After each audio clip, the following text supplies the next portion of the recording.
Alhamdulillah, Alhamdulillahillazi anzalal Qur'an hudan linnasi wa bayyinatin minal huda wal furqan. Wassalatu wassalamu ala ashrafil anam wa ala alihi wa ashabihil kiram, amma ba'du. Saudara-saudara kaum muslimin rahimakumullah, setiap penganut agama di dunia ini mempunyai sesuatu kitab yang dianggapnya sebagai kitab suci. Orang Hindu punya kitab Weda, orang Buddha punya kitab Tripitaka, Yahudi mempunyai Taurat, Nasrani mempunyai Injil, penganut Konghucu punya kitab Tao Te Ching, orang Majusi punya kitab Zen Avesta, orang kebatinan punya kitab Serat Centani, Hidayat Jati, Darmo Gandul atau Gatoloco. Sementara kita umat Islam oleh Allah diberikan Al-Quranul Karim. Mengapa kita yakini Quran ini sebagai kitab suci? Pertama, ia bebas dari intervensi dan investasi manusiawi. Ia sepenuhnya, baik isi maupun redaksi, adalah produk dari Allah Subhanahu wa ta'ala. Kita yakini Quran kitab suci karena sampai hari ini belum ada seorang pun yang sanggup membuat seperti itu. Suatu kitab hanya dinamakan suci kalau dia bersih dari investasi dan intervensi manusia. Al-Quran ini sejak turunnya 14 abad yang lalu telah menantang. Wa in kuntum fi raibim mimma nazzalna ala abdina fa'tu bi suratin min misli. Apabila kamu ragu-ragu terhadap kebenaran Quran yang kami turunkan kepada hamba kami Muhammad, atau kamu menyangka Quran itu cuma bikinan Muhammad saja, cobalah kamu buat satu surah saja semacam Al-Quran. Apabila kamu tidak mampu melakukannya seorang diri, wada'u syuhada'akum, ajak seluruh teman-temanmu. Sejak tantangan ini turun 14 abad yang lalu sampai hari ini, tidak seorang pun yang sanggup membuat satu surah saja semacam Al-Quranul Karim. Barangkali belum pernah ada yang coba-coba. Sudah. Di antaranya apa yang dilakukan oleh Musailamah Al-Kazzab. Dia mencoba membuat satu surah semacam Al-Quran yang kalimatnya sudah berbentuk bait-bait syair, tapi isinya jauh panggang daripada api. Yang kedua, kita yakini Quran sebagai kitab suci karena isi dan ajarannya sesuai dengan fitrah manusia. Suatu kitab dinamakan suci kalau ajarannya sejalan dengan fitrah manusia. Misalnya, manusia secara fitrah, kalau dia laki-laki normal nafsu kepada perempuan, itu fitrah. Perempuan suka kepada laki-laki, itu fitrah. Kalau ada kitab suci tapi melarang manusia untuk kawin, kesuciannya perlu diselidiki. Quran kitab suci sejalan dengan fitrah manusia, maka ia menganjurkan manusia yang mampu untuk melangsungkan perkawinan. Contoh lain, secara fitrah manusia perlu makan. Kalau ada kitab suci yang melarang manusia puasa saja siang malam terus menerus, itu kan sama juga nyuruh orang mati. Quran sesuai dengan fitrah manusia, maka dalam Islam puasa wisol, puasa ngableng, apa itu istilahnya, puasa nyambung dari pagi sampai sore, sampai malam, sampai pagi lagi puasa terus, bukan saja tidak boleh, malah haram hukumnya. Kenapa? Itu bertentangan dengan fitrah manusia. Yang ketiga, kita yakini Quran sebagai kitab suci karena isinya tidak kontroversial. isinya tidak saling bertentangan satu sama lain. Di ayat manapun Quran mengajarkan Allah itu Esa. Satu kali dia berkata haram, dia akan tetap berkata haram. Isinya tidak kontroversial. Sebab kalau ada kitab suci, di satu pihak mengajarkan Tuhan Esa, di lain ayat mengajarkan Tuhan 3, di lain ayat lagi mengajarkan Tuhan 4, kitab kacau namanya. Bagaimana suatu kitab bernama suci kalau isinya kontroversial satu dengan lainnya? Dari 3 kriteria inilah kita yakini Quran sebagai kitab suci. Masalah yang akan kita bicarakan pada pertemuan kita kali ini, bagaimana sikap kita terhadap Al-Quranul Karim sebagai kitab suci. Berangkat dari sebuah hadis di mana Rasulullah Sallallahu Alaihi Wasallam pernah memberikan tawaran. Beliau bersabda, "Man ja'ala al-Qur'ana amamahu qadahu ilal jannah, wa man ja'ala al-Qur'ana khalfahu saqahu ilan nar." Siapa yang menjadikan Quran sebagai imam, maka Quran akan membimbing dia ke dalam surga. Tetapi siapa yang menjadikan Quran sebagai makmum, maka Quran akan mendorong dia ke dalam neraka. Pilihan terserah kita. Siapa yang menjadikan Quran sebagai imam, ditempatkannya Al-Quran di depan, dia ikuti petunjuk dan ajaran Al-Quran, maka Quran akan membimbing dia ke surga. Surga dunia, lebih-lebih lagi surga akhirat. Tetapi sebaliknya, siapa yang menempatkan Quran di belakangnya, dia belakangi Al-Quran, dia belakangi perintah dan ajaran-ajaran Al-Quran, dia perturutkan hawa nafsunya dalam kehidupan ini, maka Quran akan mendorong dia ke dalam neraka. Ya, neraka dunia, lebih-lebih lagi neraka akhirat. Pilihan terserah kita. Saya mau tanya, kira-kira Quran dalam hidup kita jadi imam apa jadi makmum? Imam apa makmum? Kalau Quran jadi imam, artinya kita umat Islam jadi makmum. Resiko dan logika tentu, makmum harus ngikuti imam. Imam takbir, makmum takbir. Imam ruku, makmum ruku. Imam sujud, makmum sujud.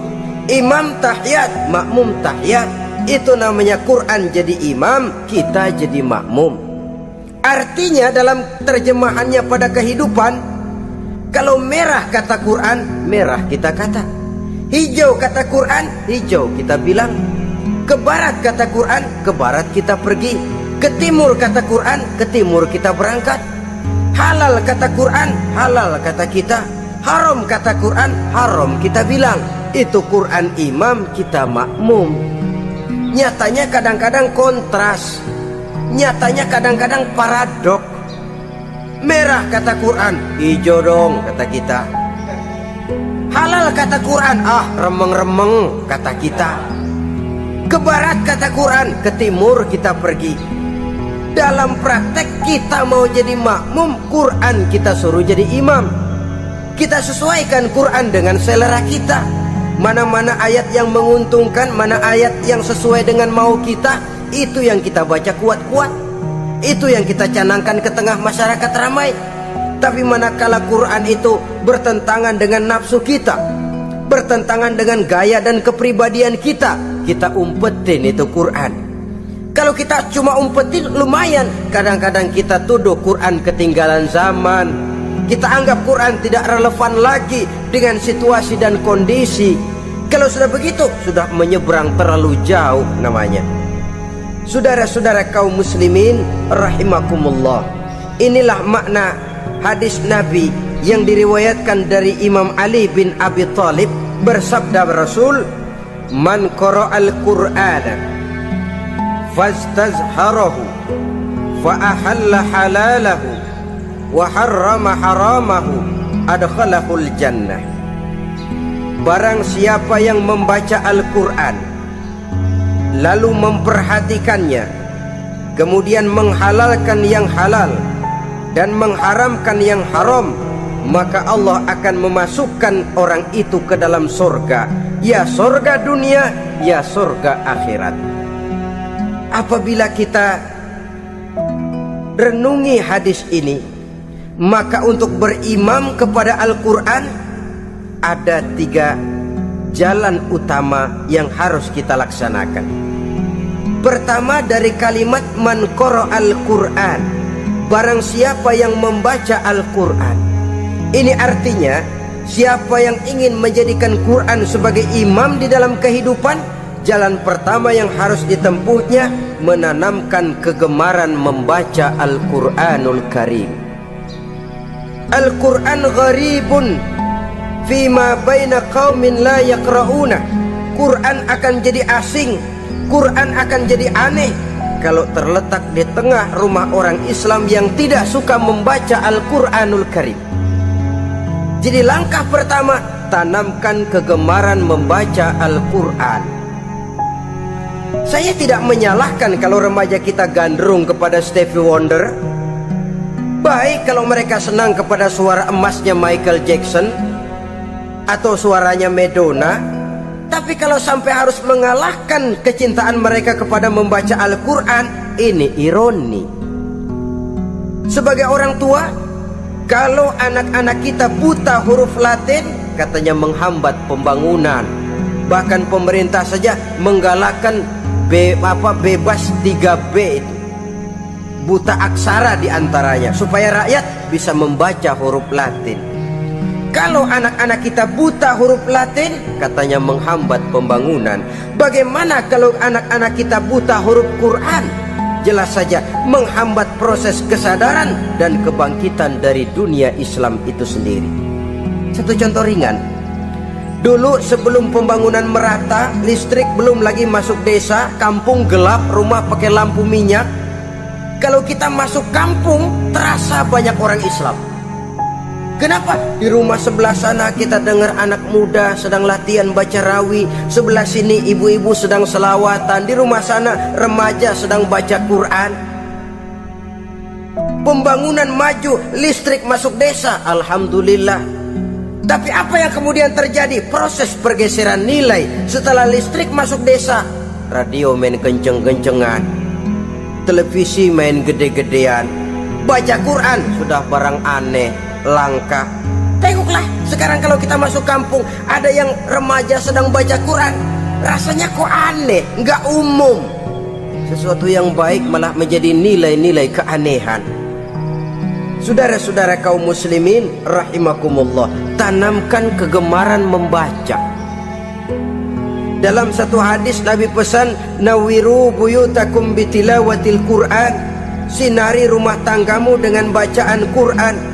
Sebab listrik ini cuma bisa menerangi gelap, tapi tidak akan sanggup menerangi hati manusia. Quran produk Allah, dibaca dalam segala keadaan, tepat dan pantas. Lihat saja, orang sedih baca Quran, terhibur. Orang gembira baca Quran, tidak lupa diri. Di rumah mewah ada yang baca Quran, bagus. Di gubuk reot di pinggir kali ada yang baca Quran, cocok. Orang kawin dibacakan Quran, bagus. Orang mati dibacakan Quran, tidak jelek. Dalam segala keadaan, in all season, bahasa kerennya, dia pantas dibaca. Saudara-saudara, bahkan orang sakit gigi pun kalau dengar baca Quran tidak marah. Coba lihat, dia senang benar lagu Michael Jackson, tapi giliran sakit gigi, coba setelin lagu Michael Jackson, kalau nggak mencah-mencah. Kamu gila apa, nggak tahu saya lagi sakit gigi, tapi coba bacakan Quran, dia pasti tidak marah. Begitu besar daya pengaruhnya. Bahkan Abu Jahal sama Abu Lahab pernah rapat. Kata Abu Jahal sama Abu Lahab, Mas Lahab, gini loh mas. Kenapa? Ini saya pikir-pikir salah satu yang menyebabkan kenapa saudara kita banyak ikut ajaran Muhammad, mereka kalau sudah dengar bacaan Quran terpesona. Jadi kita blokir saja. Caranya gimana? Kasih pengumuman kepada Quraisy, jangan sekali-kali mau dengerin Muhammad baca Quran. Kamu juga jangan. Dan kamu, saya pun begitu. Mari kita janji tidak mau dengar bacaan Quran. Salaman, pulang ke rumah masing-masing. Dapat 1 hari tahan, 2 hari bertahan, 3 hari, seminggu ke atas, Abu Jahal mulai ada semacam rindu, kangen, pengen dengar ayat Quran. Karena secara pribadi dia mengakui keindahan gaya bahasanya jauh lebih tinggi dari kemampuan penyair Quraisy. Isi ajarannya sangat dalam dan menyentuh segi-segi kehidupan manusia. Gak tahan Abu Jahal, kayak dikilikin hatinya. Keluar rumah mindik-mindik, ngumpet-ngumpet, ngempet di rumah Nabi, pengen dengar Nabi baca Quran. Rupanya Abu Lahab sama. Pikir Abu Jahal, Abu Lahab gak bakalan keluar. Abu Lahab berpikir, Jahal pasti di rumah. Dua-duanya bareng berangkat ke rumah Nabi. Cuma yang satu dari sebelah barat, yang satu dari sebelah timur. Ngempet, ketemu di sudut, sama-sama kaget. Jahal, loh kamu Lahab? Iya, kamu ngapain? Lah kamu ngapain? Akhirnya sama-sama malu, sama-sama tidak bisa menahan diri. Akhirnya sama-sama ngakuin. Bagaimanapun kita harus akui bahwa Al-Quran ini mengandung daya pesona yang sangat luar biasa. Itu dari segi bacaan, belum lagi dari segi ajaran, belum lagi dari segi isi. Tanamkan kegemaran membaca Al-Quran. Sampai-sampai Nabi katakan, Innallazi laisa fi jawfihi syai'um minal Quran kal baitil kharib.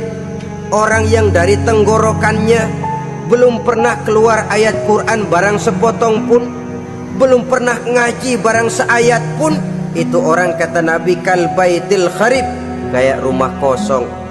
Rumah kan kalau kosong biar bagus, mewah, besar, perabotannya lengkap. Kalau kosong, angker.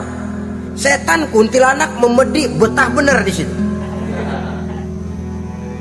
Saudara-saudara kaum muslimin rahimakumullah, dalam satu percontohan Nabi mengatakan begini, Masalul mu'minil lazi yaqra'ul Qur'an kamasalil utrujah rihuha thayyibun wa ta'muha thayyibun. Orang mukmin yang suka membaca Quran adalah ibarat buah utrujah, baunya wangi, rasanya lezat. Kira-kira kalau di negeri kita buah apa utrujah itu? Semacam jeruk yang manis lah. Sudah baunya wangi, rasanya enak, itu buah. Orang mukmin yang suka baca Quran kayak buah itu, baunya wangi, rasanya enak. Artinya syiarnya hidup, isinya memang orang mukmin. Sebaliknya, wa masalul mu'minil lazi la yaqra'ul Qur'an kamasalit tamrah la rihalaha wa ta'muha hulwun. Orang mukmin yang tidak suka baca Quran kayak korma. Rasanya emang manis, cuman kagak ada baunya. Artinya apa? Syiarnya kurang. Kalau orang belum tapi kenal kan kagak mau makan korma. Kenapa? Nggak ada baunya, daya tariknya kurang. Walaupun rasanya enak, kalau daya tariknya nggak ada, kan nggak ada iklannya, tidak ada syiarnya. Itu orang mukmin yang tidak suka membaca Quran. Ibarat buah, nggak ada baunya, walaupun rasanya enak. Orang kurang tergerak, kurang syiar, kurang daya tarik. Sebaliknya, wa masalul munafiq allazi yaqra'ul Qur'an kamasalir raihanah rihuha thayyibun wa ta'muha murrun. Orang munafik yang suka baca Quran seperti buah raihanah. Apa itu? Baunya wangi, rasanya pahit. Orang munafik baca Quran kayak buah itu. Baunya sih enak, cuman rasanya pahit. Ya munafik baca Quran. Syiarnya sih lumayan, daya tariknya hebat, isinya munafik. Nah, paling jelek orang munafik yang gak suka baca Quran. Wa masalul munafiqil lazi la yaqra'ul Quran kamasalil hanzalah laisa laha rihun wa ta'muha murrun. Orang munafik yang tidak suka baca Quran seperti buah hanzalah, sudah enggak ada baunya, rasanya pahit lagi. Kalau buah pacek kali, udah baunya kagak ada, kalau dimakan bikin orang celeng. Saudara-saudara kaum muslimin rahimakumullah, tanamkan kegemaran membaca Al-Quran, karena membaca Al-Quran merupakan ibadah yang besar. Bahkan kata Nabi, afdalu ibadati abdi qiraatul Quran, nilai ibadah yang paling baik dari hambaku adalah ibadah membaca Al-Quran. Dalam solat pahalanya lebih besar di luar solat daripada di luar solat. Dengan wudhu pahalanya lebih besar daripada tanpa wudhu. Mengerti pahalanya lebih besar daripada tidak mengerti. Tapi tidak mengerti pun jangankan membaca, mendengar saja orang baca Quran dengan baik sudah didoakan untuk mendapat rahmat. Berpahala mendengar bacaan Al-Quran walaupun tidak mengerti.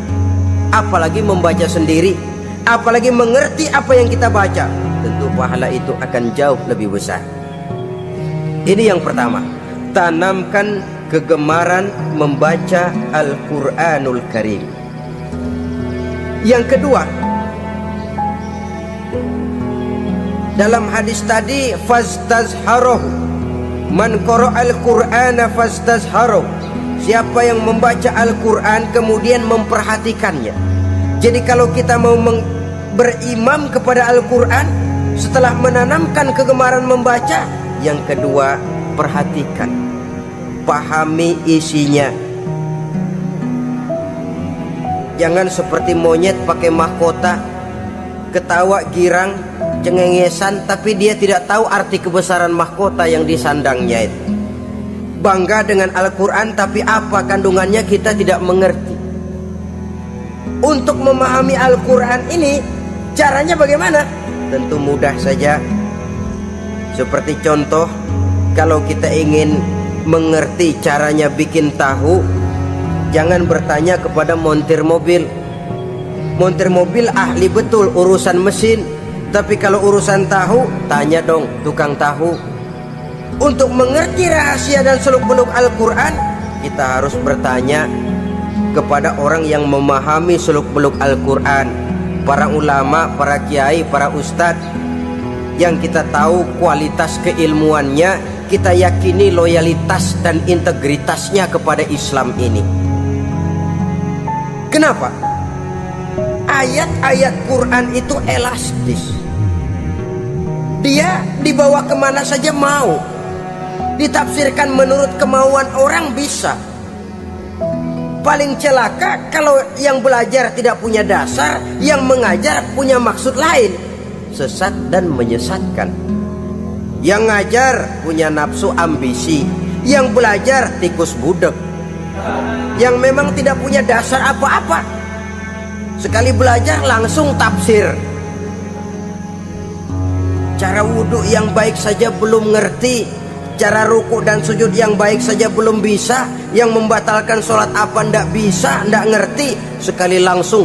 Udah, supaya kita langsung saja belajar langsung Al-Quranul Karim. Tidak jelek, cuma akan lebih baik kalau sebelumnya ada unsur penunjang dari nilai-nilai keilmuan dalam Islam ini. Disinilah perlunya menghidupkan majelis-majelis taklim.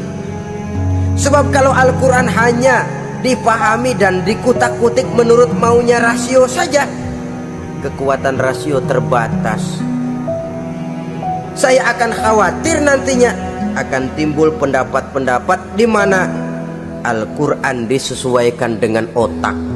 Bukan otak ngikuti Quran, tapi Quran disuruh ngikuti otak.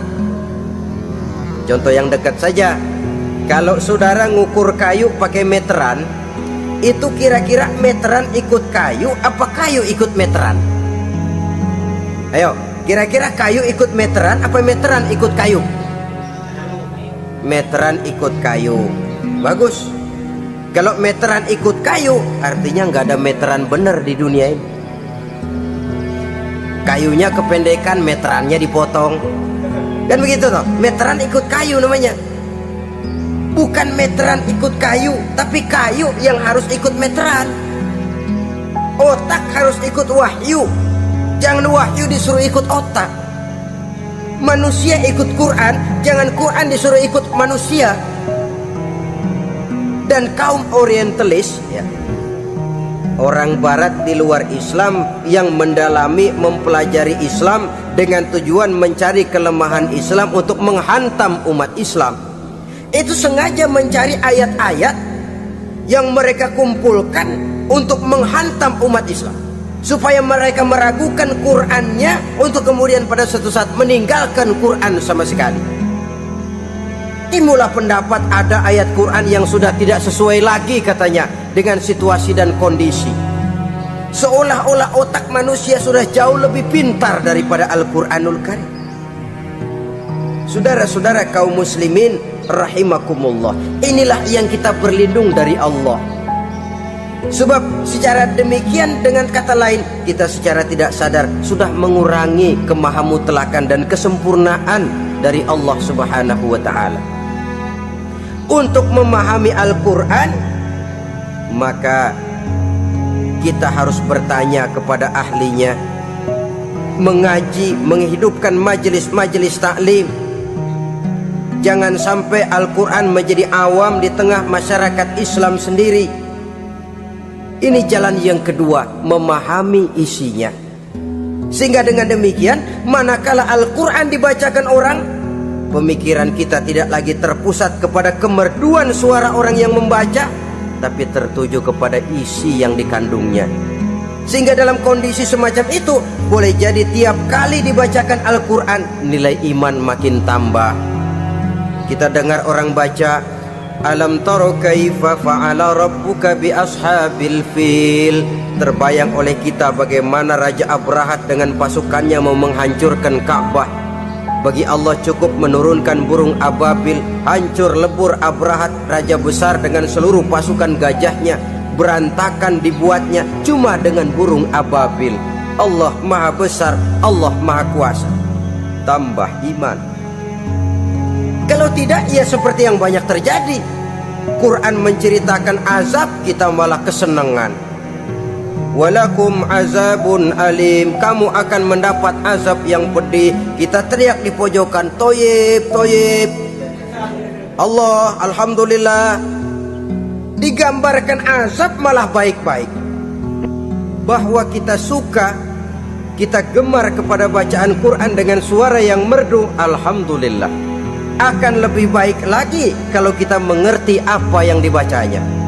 Sebab perintah membaca tersirat makna perintah untuk memahami. Perintah memahami tersirat makna untuk mengamalkan. Dengan kata lain, kita hanya bisa mengamalkan Quran dengan baik kalau kita mengerti isinya. Kita hanya bisa mengerti isinya kalau kita rajin membacanya. Baik membaca yang tersirat, baik membaca yang tersurat dengan petunjuk para alim ulama, para kiai, dan orang-orang yang ahli di bidang itu. Saudara-saudara kaum muslimin rahimakumullah, inilah jalan kedua. Upayakan memahami isinya. Hidupkan kajian-kajian agama, hidupkan majelis-majelis taklim. Jangan sampai Al-Quran asing di hati kita sendiri. Jangan sampai kita awam terhadap makna kandungan dan ajaran Al-Quran, sementara kita yakini bahwa dialah yang akan bisa membimbing kita menuju kebahagiaan sejak dari dunia sampai ke akhirat nanti. Jalan ketiga untuk berimam kepada Al-Quran, setelah menanamkan kegemaran membaca lalu berupaya memahami isinya, yang ketiga adalah mengamalkannya dalam kehidupan sesuai dengan kemampuan yang kita miliki. Quran tidak akan membawa berkah kalau ajaran yang terkandung di dalamnya kita baca, tapi kemudian kita injak-injak dalam praktek kehidupan. Quran mengatakan riba haram, tapi praktek kita dalam hidup malah senang betul kepada riba. Quran mengajarkan jagalah kesatuan persatuan dan ukhuwah Islamiyah.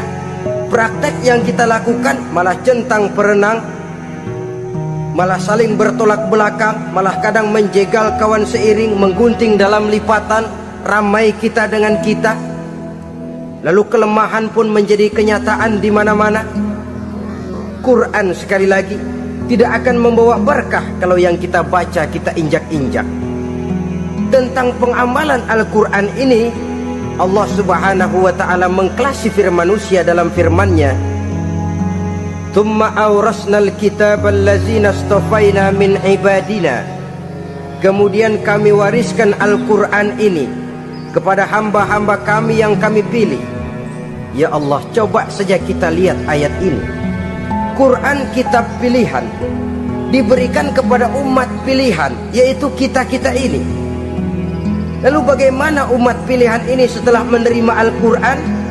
Terbagi dalam 3 kelompok besar. Pertama, kata Allah, faminhum zalimun li nafsihi. Di antara mereka ada yang setelah menerima Al-Quran kemudian zalim kepada dirinya sendiri. Artinya hanya mulutnya saja yang menerima Al-Quran, tapi perbuatannya menginjak-injak Al-Quran. Orang semacam ini tidak zalim kepada Allah, tidak zalim kepada Rasulullah, tetapi orang semacam ini zalim kepada dirinya sendiri. Dia terima Quran dengan mulutnya, tapi dia injak-injak Quran dengan perbuatannya. Na'udzubillah summa na'udzubillah. Kelompok yang kedua, faminhum muqtasid.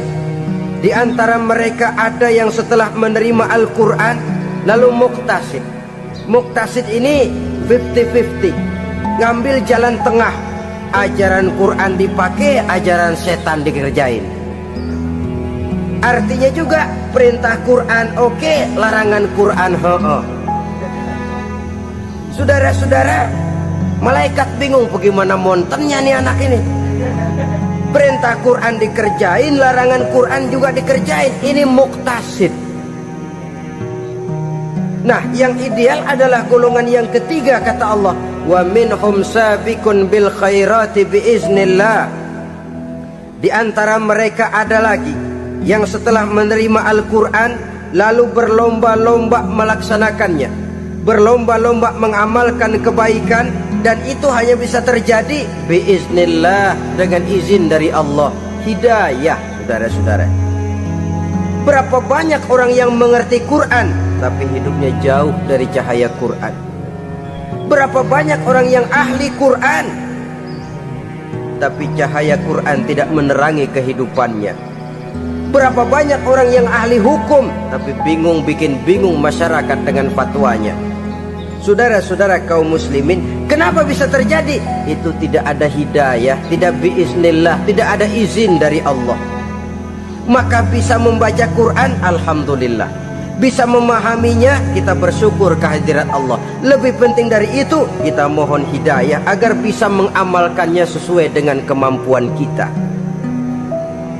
Saudara-saudara kaum muslimin rahimakumullah, mana yang lebih banyak di zaman kita sekarang ini? Kita bisa analisa. Ada yang menerima Quran hanya dengan mulutnya saja. Kalau ditanya, Tuhanmu siapa? Allah. Kiblatmu mana? Ka'bah. Saudaramu siapa? Umat Islam. Kitab sucimu apa? Quran. Kamu bisa baca? Enggak. Ya, kalau cuma tidak bisa baca, barangkali kadang-kadang Quran saja pun tidak punya. Ini yang ironi, ini yang menyedihkan. Saudara-saudara kaum muslimin rahimakumullah, tanpa melaksanakan konsepsi Al-Quran di dalam kehidupan, maka kesenangan kita membacanya, pengertian kita tentang Al-Quran barangkali tidak akan bisa berbuat terlalu banyak di dalam kehidupan. Maka sekarang ini sudah ada terjemahan Quran dalam bahasa Indonesia, dalam bahasa daerah, dalam bahasa Inggris, Belanda, bahkan Jerman. Yang masih harus terus dan selalu ditingkatkan terjemahan Quran di dalam kehidupan. Dengan kata lain, kita umat Islam menunggal dengan Quran kita. Jangan cuma jadi kebanggaan Islam tinggi, tidak ada yang lebih tinggi dari Islam. Quran kitab suci, tidak ada yang bisa menandinginya. Qurannya, tapi umatnya, kadang-kadang kita ini jauh panggang daripada api.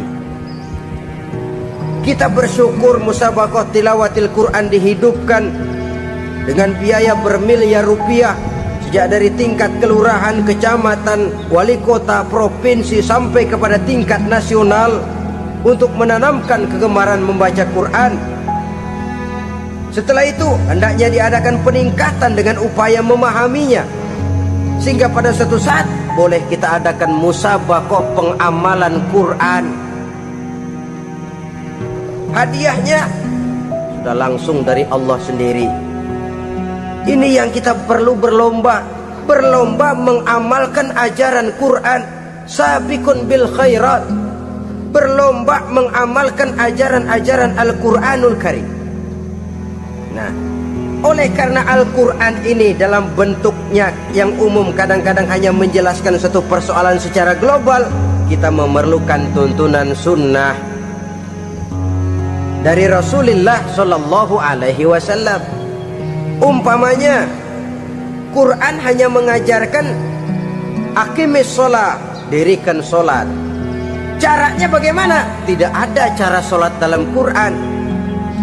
Dari mana kita tahu cara sholat? Dari sunnah. Itu sebabnya selain Al-Quran sebagai sumber utama, kita memerlukan sunnah. Bahwa sholat pakai takbiratul ihram di Quran tidak ada. Bahwa sholat pakai tahiyat dalam Quran tidak ada. Jadi kalau orang cuma Quran saja, tidak ada sunnah itu, ya bagaimana kita bisa sholat? Quran cuma mengatakan wa atimul hajja wal umrata lillah, laksanakan haji dan umrah karena Allah. Bagaimana manasik haji? Bagaimana cara sa'i? Bagaimana cara wukuf? Bagaimana cara melontar? Tidak ada dalam Quran. Yang memuat itu tidak lain sunnah. Untuk memahami Quran dan sunnah ini, kita memerlukan orang yang menguasai Quran dan sunnah. Oleh karena itu kita perlu petunjuk kepada para ulama. Itu sebabnya Quran sendiri mengatakan wa in tanaza'tum fi syai'in farudduhu ila Allahi wa rasulih. Apabila kamu berbeda pendapat tentang suatu persoalan, kembalikan kepada Allah dan Rasulnya. Kembalikan kepada Allah artinya kembalikan kepada Quran. Kembalikan kepada Rasul maksudnya kembalikan kepada sunnah. Siapa yang mengerti Quran dan sunnah? Para ulama yang kualitas ilmunya kita yakini, loyalitas dan kredibilitas serta integritas keislamannya bisa menjadi panutan.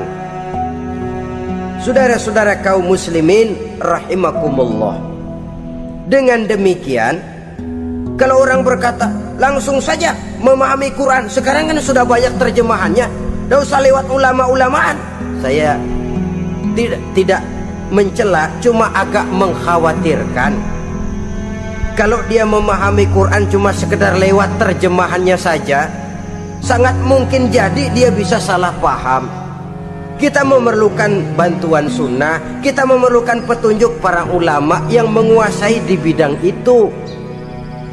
Kembalikan kepada Quran dan sunnah artinya bertanya kepada orang yang memahami Quran dan sunnah. Loh, dengan begitu kan akan terjadi perbedaan pendapat. Perbedaan pendapat sesuatu yang halal sepanjang tidak menyebabkan kita berpecah belah. Halal berbeda pendapat, asal diletakkan pada proporsinya. Apalagi kalau perbedaan pendapat itu cuma masalah teknis, bukan masalah prinsip. Kenapa tidak pulang saja kepada tuntunan Quran? Lana a'maluna walakum a'malukum. Kami akan mengamalkan amalan yang kami yakini benarnya. Saudara persilahkan mengamalkan amalan yang saudara yakini benarnya. Sama-sama punya alasan, sama-sama punya dalil. Tidak usah saling menyalahkan, tidak usah saling mengklaim merasa yang paling benar, orang lain salah semua. Kemukakan argumen, jangan sentimen. Harus dengan semangat mencari kebenaran, bukan untuk mencapai kemenangan. Kalau sentimen lebih penting dari argumen, kalau kemenangan lebih diutamakan dari mencari kebenaran, yang berlaku kadang-kadang gengsi. Kalau sudah gengsi, yang bicara emosi. Kalau sudah emosi, istilah kita di kampung ngambek. Gedean ilmunya sama ambeknya. Kadang-kadang dah, saya kalau nggak jadi imam nggak mau sembahyang di situ. Kalau nggak jadi imam, orang lain dianggapnya kagak sah sembahyangnya. Oh, pokoknya kalau nggak ngaji sama saya Islamnya kurang bener. Mengklaim. Perbedaan pendapat wajar, halal, asal tidak menyebabkan kita berpecah belah. Dan sewajarnya kita lebih berusaha mencari titik pertemuan, memperbesar persamaan dan bukan mengutak-ngutik perbedaan. Kadang-kadang inilah penyakit kita nih. Satu kunut, satu tidak sembahyang subuhnya, bisa RT. Satu usoli, satu tidak, bisa RW. Satu azan sekali Jumatan, satu dua kali, bikin masjid lagi.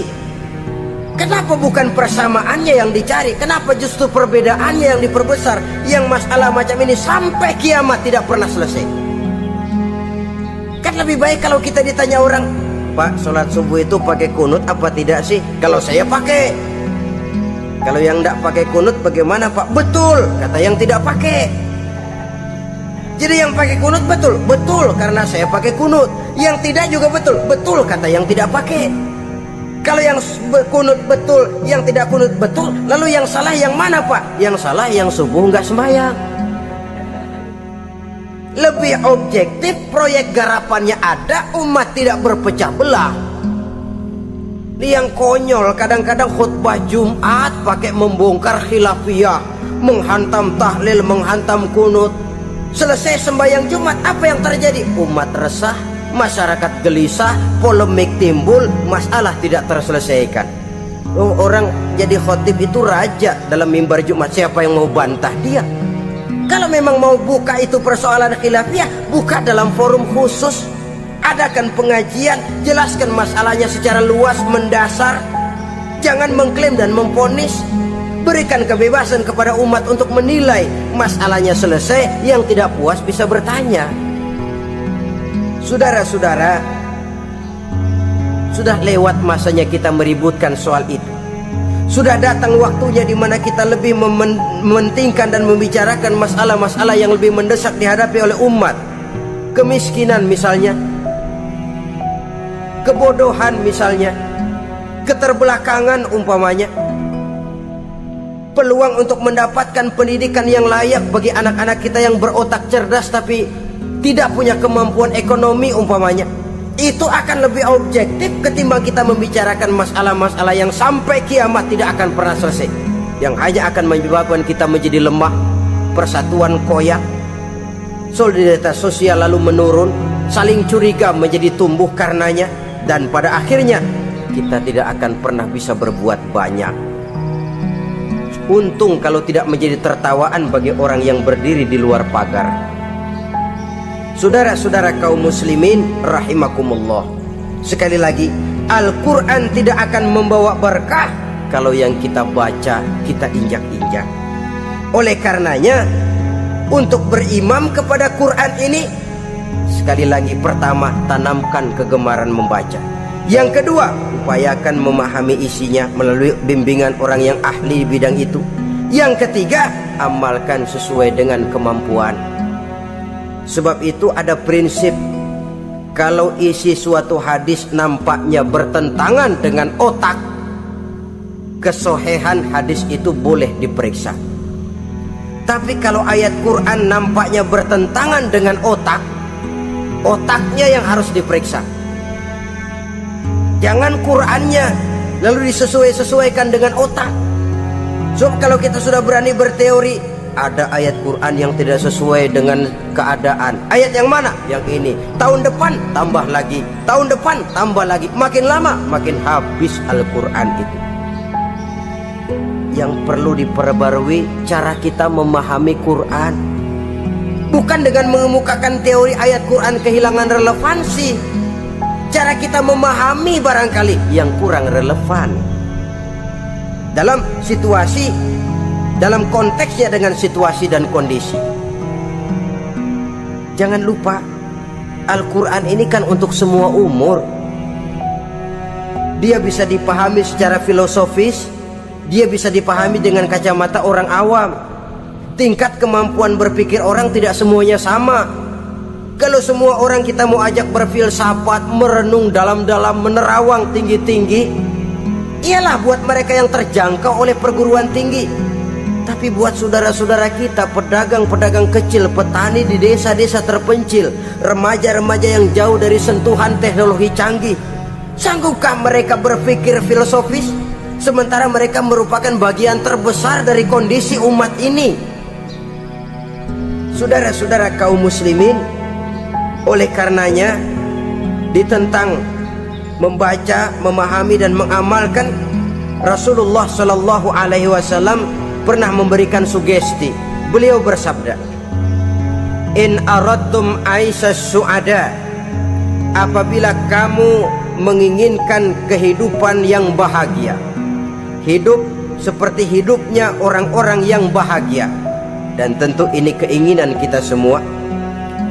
Wa mautas syuhada, dan menginginkan mati sebagai matinya para syuhada, para pahlawan pembela agama, orang yang mati syahid.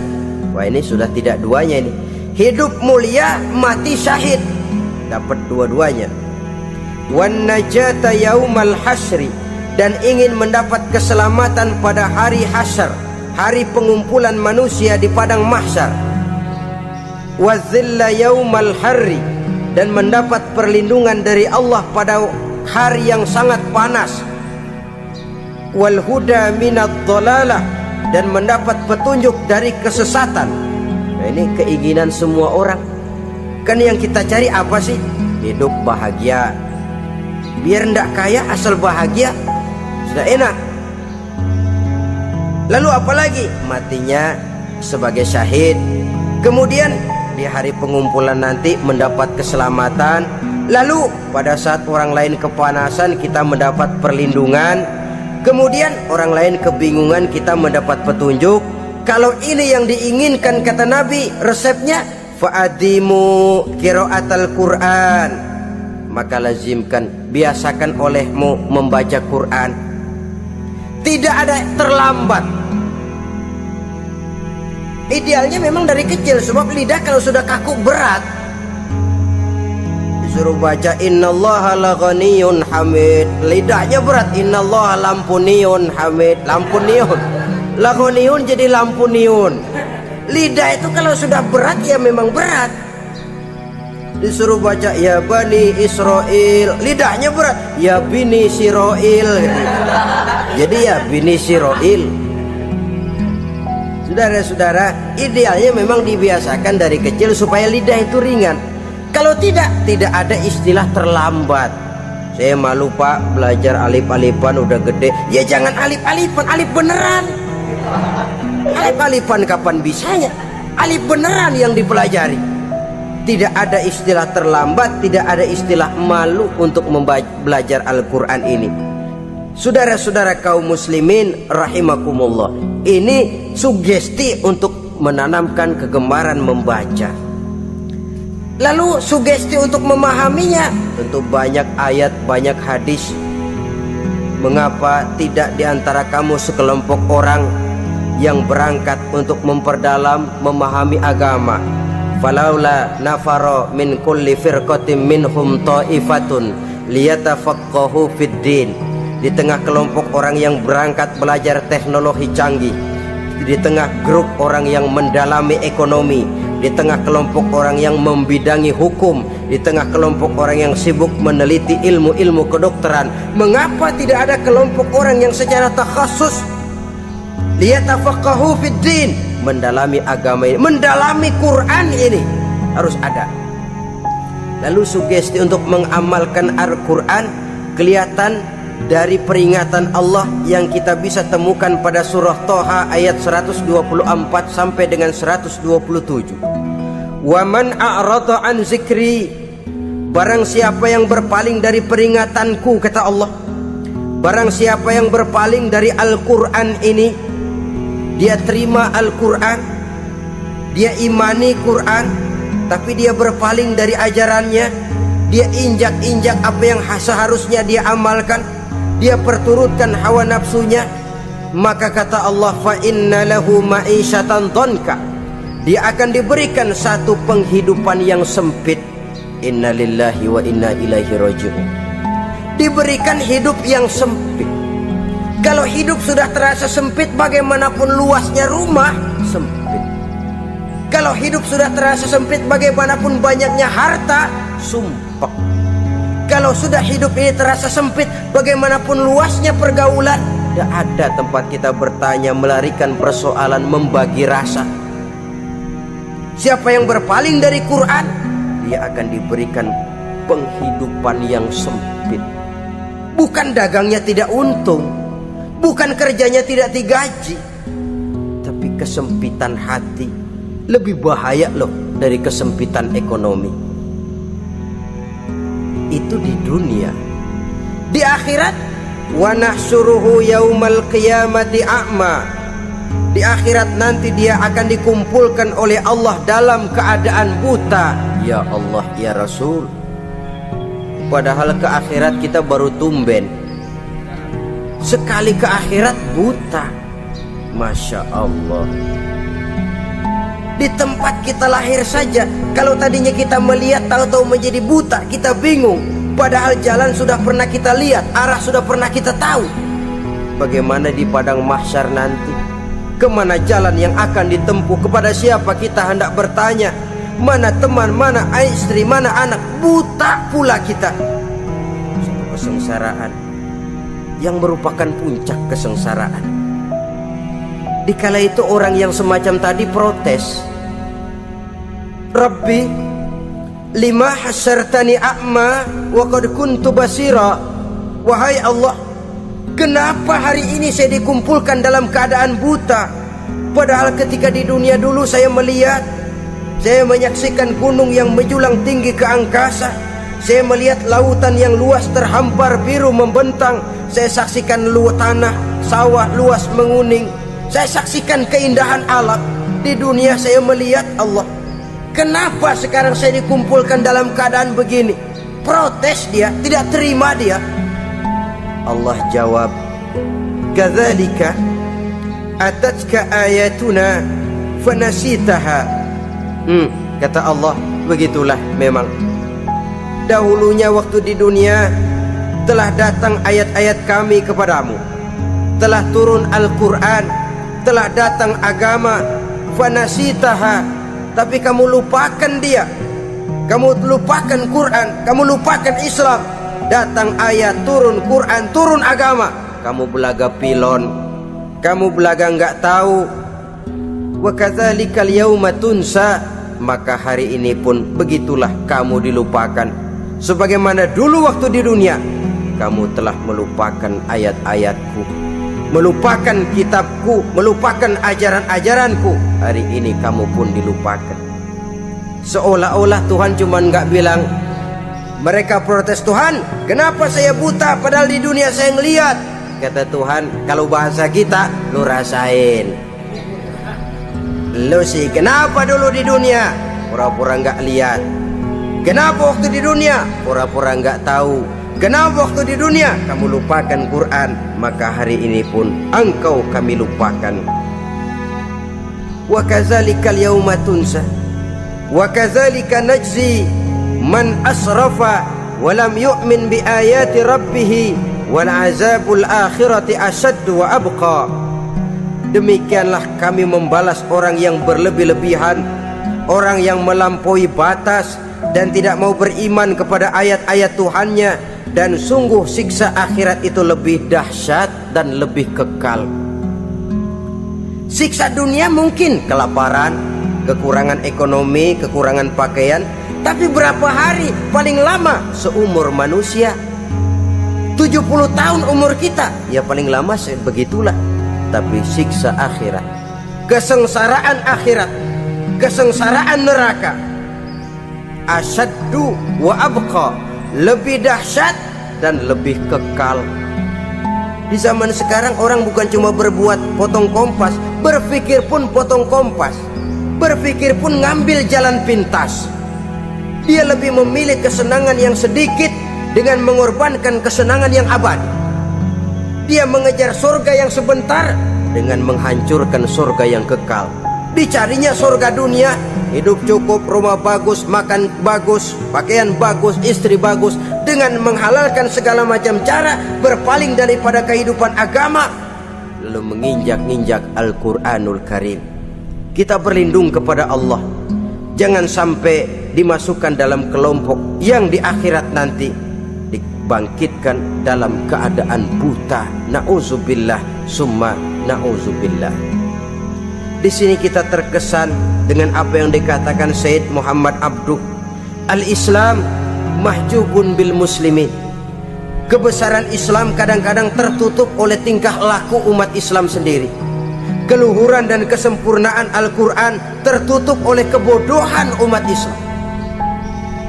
Sedangkan untuk mengungkapkan rahasia Al-Quran ini diperlukan keahlian yang kompleks.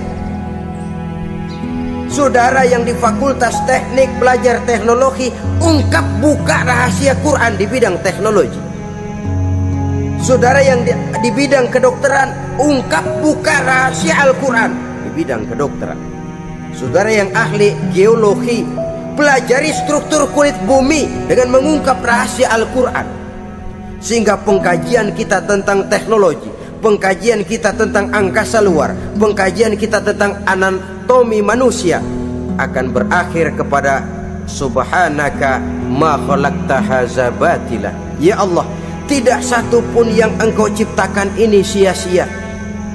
Perut bumi mengandung minyak, timah, kekayaan yang berharga untuk manusia. Mempelajari angkasa luar bisa memahami musim dan menyelamatkan manusia. Mempelajari rimba belantara, teknologi canggih, akhirnya akan memperkuat nilai-nilai iman. Menerjemahkan ajaran Quran lewat disiplin ilmu yang kita kuasai masing-masing, untuk kemudian bekerja sama bahu-membahu dalam rangka mengimani Al-Quran,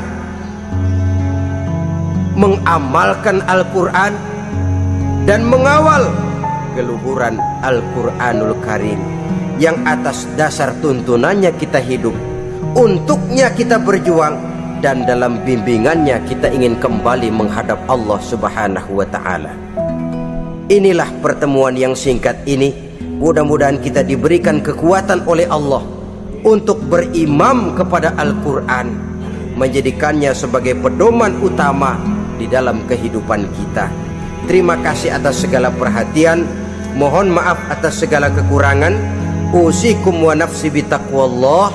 Wassalamualaikum warahmatullahi wabarakatuh.